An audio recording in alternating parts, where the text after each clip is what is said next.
500 கோடி ரூபாய் வருமானத்தை விட்டு எனக்கு மக்கள் தான் வேண்டும் அப்படி சொல்லிக்கிட்டு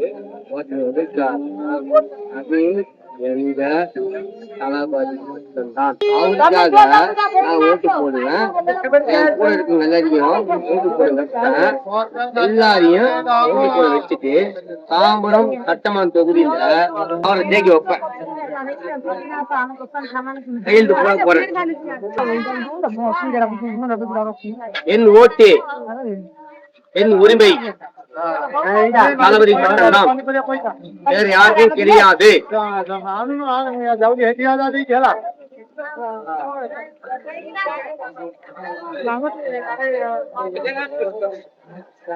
தளபதிக்காக 24 மணி நேரம் நான் வேலை செய்வேன்.